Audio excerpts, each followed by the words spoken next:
All right, ladies, how to check yourself for diastasis. So I like to say it's great to check yourself because then you have a baseline from where you're starting. You might get diagnosis from your OB or from your pelvic floor PT, and they might be a little bit different because some people, feel it differently. But I like for my students to test themselves so that you know what it feels like, so that you can go back and retest yourself, because you're probably not going back to your OB every 4 to 6 weeks to reassess your diastasis. So it's a really good idea for you to know what your baseline is. So I'm going to show you how to do it, and there are 2 parts to it. So there is the width of the diastasis, and there's also the depth. And the depth is actually more important than the width. So the width is how many fingers you can fit between the muscles, and the depth is how deep it goes in towards your spine. So if you have a 4-finger width diastasis, but it's not very deep, that's actually better than a 2-finger diastasis that is very deep, that you could put your fingers really far into your core. We want the connective tissue of your core here to be like trampoline material. We want to feel some resistance there. We don't want to be able to put our fingers all the way through.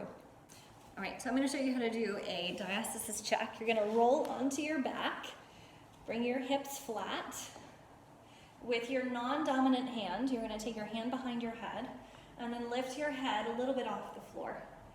And take the other hand and bring your fingers like this. Close your fingers together. You're going to turn the pads of your fingers towards your face. And then take your fingertips into your sternum. So right between your ribs, that's where your abs actually start.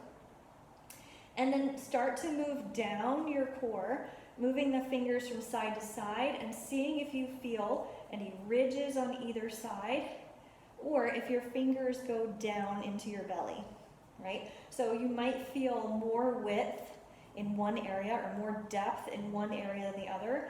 So you're just going to work your way all the way down behind the belly button, all the way down to your pubic bone. So the depth of the diastasis is how deep your fingers are going into your core. So if your fingertips are going below your muscles, that's the depth. The width is how many fingers you can fit between the muscles. So you might have no diastasis up here above your sternum, where your sternum is. You might have more between your belly button. So it might be 1 finger at your ribs and maybe 2 fingers behind your belly button, meaning that you can fit 2 fingers between the 2 ridges. Okay, so when you test, use your test that you've done today as a baseline and see what you feel as you're doing core work, and as you're strengthening your core, see if you feel some shifts in the depth and the width of your diastasis. So check often, probably every 4 to 6 weeks. Write down your numbers, write down where you feel it, the width of it, the depth of it, and then check back in as you're doing your core work.